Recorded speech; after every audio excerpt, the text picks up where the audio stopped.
오늘의 말씀은 출애굽기 14장 13절부터 16절까지 보겠습니다. 우리 봉독합니다. 모세가 백성에게 이르되 너희는 두려워하지 말고 가만히 서서 여호와께서 오늘 너희를 위하여 행하시는 구원을 보라. 너희가 오늘 본 애굽 사람을 영원히 다시 보지 아니하리라.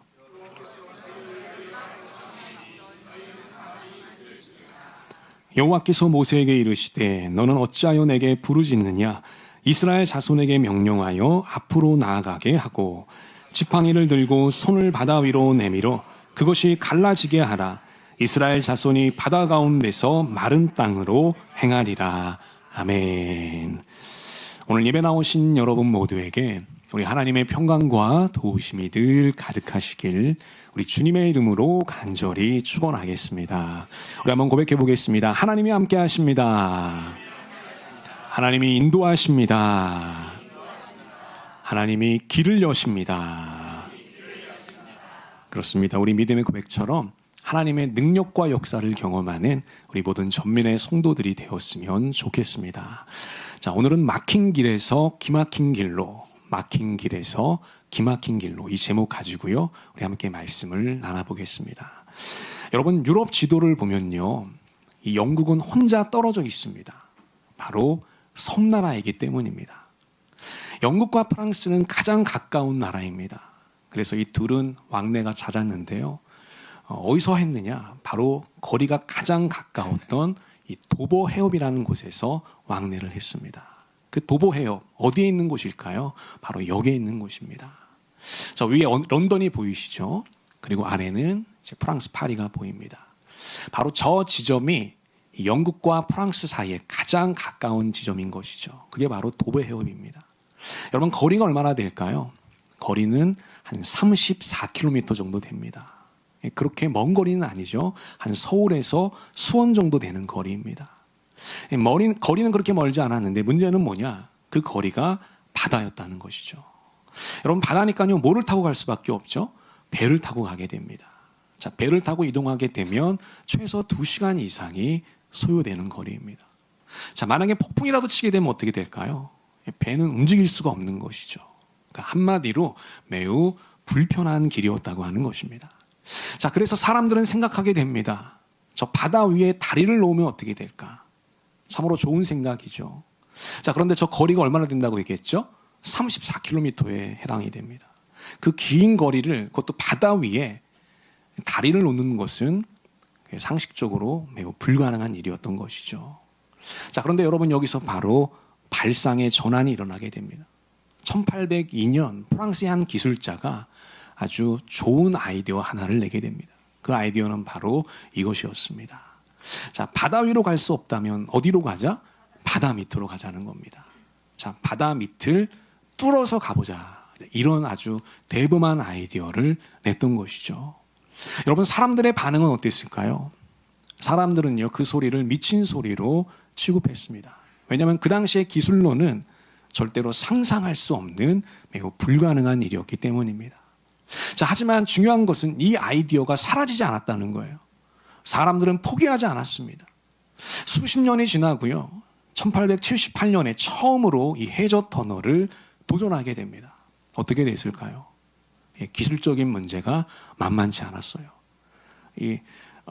큰 꿈을 안고 시작을 했는데 결국에는 공사를 중단하게 됩니다.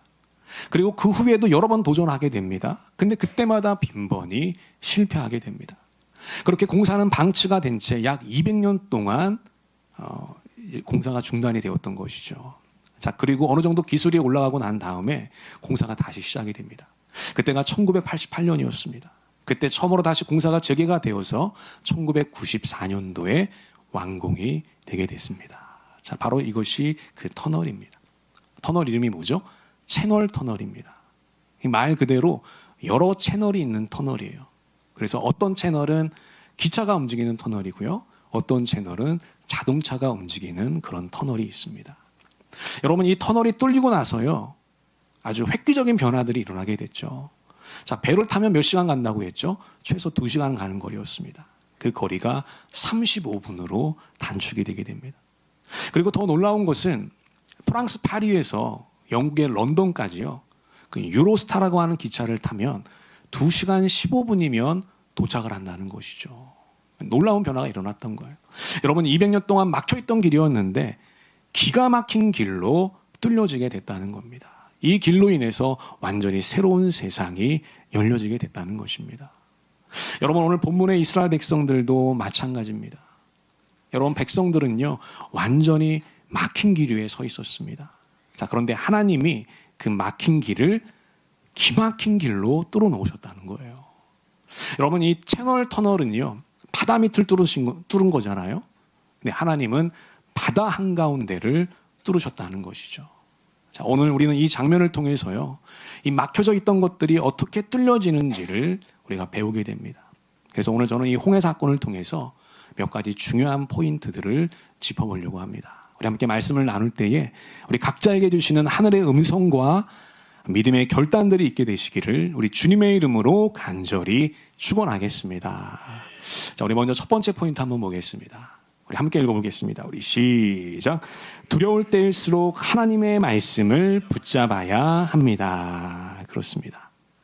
자, 우리가 두려움에 압도되어 있을 때, 우리 안에 불안감이 엄습해 올 때 우리가 가장 먼저 해야 될 일은 무엇이냐? 그것은 바로 하나님의 말씀을 붙잡아야 한다는 거예요. 하나님의 말씀에 주목해야 한다는 겁니다. 하나님의 말씀에 집중해야 한다는 것입니다. 자, 우리 출애굽기 14장 우리 13절에서 14절 다 같이 한번 읽어보겠습니다. 우리 시작. 모세가 백성에게 이르되 너희는 두려워하지 말고 가만히 서서 여호와께서 오늘 너희를 위하여 행하시는 구원을 보라. 너희가 오늘 본 애굽 사람을 영원히 다시 보지 아니하리라. 여호와께서 너희를 위하여 싸우시리니 너희는 가만히 있을지니라. 아멘. 여러분, 이스라엘 백성들은 430년 동안 애굽에서 종살이를 했습니다. 노예로 있었던 것이죠. 자, 그런데 하나님은 놀라운 10가지 재앙을 통해서 그 이스라엘 백성들을 구원해 내십니다. 그 백성들에게 자유가 주어지게 된 것이죠. 여러분, 얼마나 감격했겠습니까?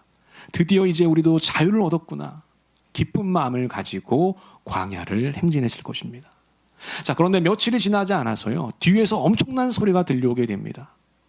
애굽의 왕이었던 바로의 마음이 변하게 된 것이죠.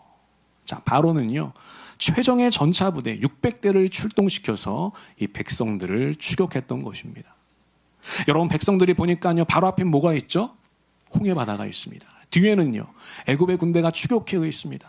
양옆을 보니까 뭐가 있었을까요? 돌산과 광야들로 둘러싸여 있었다는 거예요. 그러니까 한마디로 사방이 막혀있는 사면초가의 상황이었다는 것입니다. 여러분, 그때 백성들은 어떻게 반응했을까요? 자, 오늘 출애굽기 14장 10절에 보면 백성들이 심히 두려워했다고 나와 있어요. 어떻게 반응해요? 심히 두려워했다. 심지어 모세에게 반기까지 들게 됩니다. 여러분, 백성들 진중에는 백성들의 비명소리가 들려오기 시작했어요. 어린아이의 울음소리도 들려오기 시작했습니다. 그리고 우레와 같이 들려오는 그 전차 부대의 말발굽 소리가요, 땅의 진동을 통해서 느껴지기 시작했어요. 이스라엘 백성들의 지는 한순간에 공포의 아우성으로 가득 차게 됐던 것이죠. 자, 근데 여러분, 바로 그 순간에 모세는요, 이렇게 선포를 하게 됩니다. 여러분, 두려워하지 마시기를 바랍니다. 하나님께서 오늘 우리를 대신하여 싸워주실 것입니다. 하나님이 우리를 애굽에서 구출해내셨던 것처럼 지금 이 순간도 우리를 구원해 내실 것입니다. 이렇게 선포를 했다는 것이죠. 여러분, 이 말은 단순히 위로의 말이 아니었다는 거예요.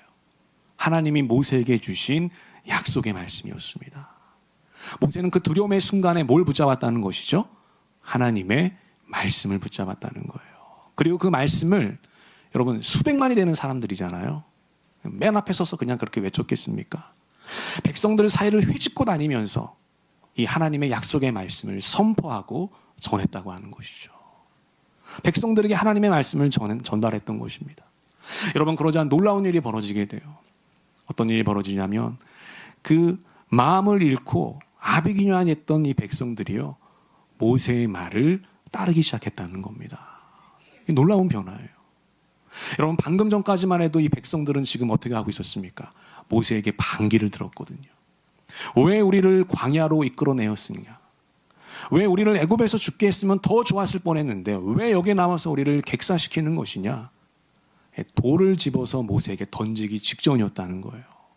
자, 그런데 이렇게 하나님의 말씀이 들려지자, 백성들 사이에 하나님의 말씀이 회자가 되자, 하나님의 말씀으로 채워지자 그들의 마음이 진정되고 다시 이 모세를 따르는 순종의 사람들로 변화가 됐더라고 하는 것입니다. 여러분, 이처럼 하나님의 말씀은요, 능력이 있는 것이에요. 특별히 어떤 능력이 있냐면 우리 안에 있는 모든 불안과 두려움들, 또 우리 안에 몰려오는 그 모든 근심과 걱정들을 제거하는 능력이 있다는 것이죠. 이게 하나님의 능력이에요. 여러분, 그래서 우리가 두려울 때 가장 먼저 해야 될 것이 무엇이냐? 바로 하나님의 말씀을 붙잡아야 한다는 것입니다. 저는 우리 모든 전면의 성도들이요, 그런 지혜로운 신앙인들이 되시기를 우리 주님의 이름으로 간절히 축원하겠습니다. 자, 우리가 두렵고 불안할 때 무엇을 먼저 붙잡아야 된다? 하나님의 말씀을 붙잡아야 한다는 것입니다. 여러분, 우리가 요즘 많이 쓰는 물건 중에 하나가 있죠. 바로 이제 이어폰이라는 것이 있습니다. 근데 뭐 남녀노소를 불문하고 이어폰을 많이 사용할 것입니다. 근데 여러분, 이 좋은 이어폰은요, 아주 특별한 기능이 하나 있습니다. 그게 뭐냐면 이 노이즈 캔슬링이라는 기능이 있습니다. 아마 들어보셨을 겁니다. 이 노이즈 캔슬링. 그게 무슨 기냐? 바로 이런 기능입니다. 여러분, 우리가 이어폰을 끼면 내가 듣고자 하는 소리가 잘 들리죠. 주변에 소음이 증가하면 어떻게 될까요? 그 소음도 그대로 이어폰으로 들어오게 됩니다. 그 음악 소리가 잘 안 들려요. 자, 그렇게 되면 나도 모르게 볼륨을 높이게 되죠. 그러면서 청력이 상실되게 되는 겁니다. 자, 그런데 이 노이즈 캔슬링 기능을 켜게 되면 어떻게 되느냐? 그 이어폰 안에서 역파동을 발생시킨다는 거예요. 그래서 외부에서 소음이 들어올 때 그 소음을 상쇄시키는 파동이 나가게 됩니다. 그래서 들어오는 소음과 나가는 소음이 만나서 소음이 감소가 되는 것이죠. 그래서 내가 듣고자 하는 소리들을 더 잘 들을 수가 있게 되는 거예요. 그래서 그 노이즈, 이 노이즈가 소음이잖아요. 그 소음을 제거한다는 의미로 이 노이즈 캔슬링이라고 불리는 것입니다. 여러분, 이 당시 이스라엘 백성들에게 들려오는 소리는 무엇이었을까요? 백성들의 비명소리였습니다. 우리와 같은 전차의 말바꿀 소리였어요. 그 외부의 소음이 이스라엘 백성들에게 불안을 가중시켰습니다. 이스라엘 백성들을 더 두렵게 했던 것이죠. 자, 바로 그때 뭐가 선포됐다고 얘기했죠? 하나님의 말씀이 선포된 것입니다. 여러분, 두려워하지 마십시오. 여러분들을 대신해서 하나님이 대신 싸워주실 것입니다. 바로 그 하나님의 말씀이요, 그 모든 두려움을 상쇄시키는 노이즈 캔슬링이 되었다고 하는 것입니다. 여러분, 우리도 마찬가지죠. 우리도 인생을 살다 보면 사방이 막히는 순간이 찾아올 때가 있어요. 건강의 문제가 찾아올 때가 있습니다. 경제적인 위기에 봉착할 때가 있습니다. 관계의 어려움들을 만날 때가 있습니다. 미래를 생각하면 막막할 때가 있다라고 하는 것이죠. 세상에 여러 가지 소음들이 한순간에 몰려올 때가 있다라고 하는 거예요. 여러분, 그때 우리에게 필요한 것은 무엇일까요? 바로 하나님의 말씀을 붙잡아야 한다는 것이에요. 왜 그럴까요? 그 하나님의 말씀이 내 안에 들려지는 그 세상의 모든 소음들을 어떻게 해준다? 노이즈 캔슬링 해준다는 거예요. 제거해준다는 것입니다. 저는 우리 모든 전민의 성도들이요, 두려움이 엄습할 때마다 이 하나님의 말씀을 붙잡는 사람들이 되었으면 좋겠습니다. 여러분, 특별히 불안과 두려움이 몰려올 때 하나님의 말씀을 선포해야 되는 것이에요. 한번 따라해 보겠습니다. 너희는 가만히 서서 하나님의 구원을 보라. 우리 한 번 더 선포합니다. 너희는 가만히 서서 하나님의 구원을 보라. 여러분, 두려우십니까? 불안에 휩싸여 계십니까? 하나님의 말씀을 선포하십시오. 하나님의 약속을 선포하십시오. 입을 열어서 선포할 때 그 하나님의 말씀이 내 귀에 들려지게 되고 그 말씀은 다시 내 영혼으로 내려오게 되는 것이죠. 그때 내 안에 가득 차 있던 모든 불안과 두려움들이, 걱정과 근심들이 사라지게 되는 것입니다. 노이즈 캔슬링이 되는 것이죠. 하나님이 부어주시는 평안과 기쁨이 넘쳐나게 되는 것입니다. 저는 우리 모든 전면의 성도들이요, 이번 한 주도 그 말씀 부여잡고 우리 모든 두려움을 이기는 우리 모든 전면의 성도들이 되었으면 좋겠습니다. 우리 모두에게 그런 은혜가 있게 되시기를 우리 주님의 이름으로 간절히 축원하겠습니다. 우리가 꼭 기억해야 될 첫 번째 포인트는 뭐다? 세상의 여러 가지 소음들을 제거시키는 노이즈 캔슬링은 하나님의 말씀이라는 것입니다. 여러분, 말씀을 붙잡으시기를 바랍니다. 이제 우리 두 번째 포인트 한번 보겠습니다. 함께 읽어보겠습니다. 우리 시작. 믿음으로 나아갈 때 하나님이 새로운 길을 여십니다. 여러분, 그렇습니다. 하나님의 역사를 경험하는 가장 중요한 첫걸음이 무엇이냐? 우리의 믿음의 첫 단추라고 하는 거예요. 우리의 작은 믿음의 몸짓, 그것이 하나가 하나님의 역사와 기적을 만들어내는 통로가 된다는 것입니다. 자, 우리 출애굽기 14장 21절 22절을 다 같이 한번 읽어보겠습니다. 읽습니다. 시작. 모세가 바다 위로 손을 내밀매 여호와께서 큰 동풍이 밤새도록 바닷물을 물러가게 하시니 물이 갈라져 바다가 마른 땅이 된지라. 이스라엘 자손이 바다 가운데를 육지로 걸어가고 물은 그들의 좌우에 벽이 되니. 아멘. 여러분, 이 장면은 아마 성경이 보여주는 가장 장엄한 장면 중에 하나일 것입니다. 때는 지금 밤입니다. 캄캄한 밤이죠. 뒤에는 애굽의 군대가 코앞까지 닥쳐 있습니다. 바로 앞에는 칠흑같이 어두운 그 거대한 홍해 바다가요, 넘실대고 있어요. 자, 그때 바로 하나님께서 모세에게 이렇게 말씀했습니다. 너 손에 들고 있는 그 지팡이를 들어서 바다 위로 내밀라는 거예요. 그리고 16절의 말씀이에요. 그리고 그 바다를 갈라서 마른 땅으로 걸어가라. 하나님이 그렇게 명령했다는 거예요. 여러분, 이 명령을 모세가 들었을 때 모세는 전혀 납득이 안 됐을 겁니다. 이해가 되지 않았을 거예요. 아니, 어떻게 내 손 안에 있는 그 작은 지팡이 하나로 저 거대한 홍해바다를 가르라고 하는 것인가? 어떻게 이 지팡이에 그런 능력이 있다는 것인가? 그래서 어떻게 저 홍해바다를 마른 땅으로 건너갈 수 있다라고 말씀했던 건가? 여러분, 모세는 40년 동안 왕궁에 있던 사람이죠. 엘리트 교육을 받은 사람이에요.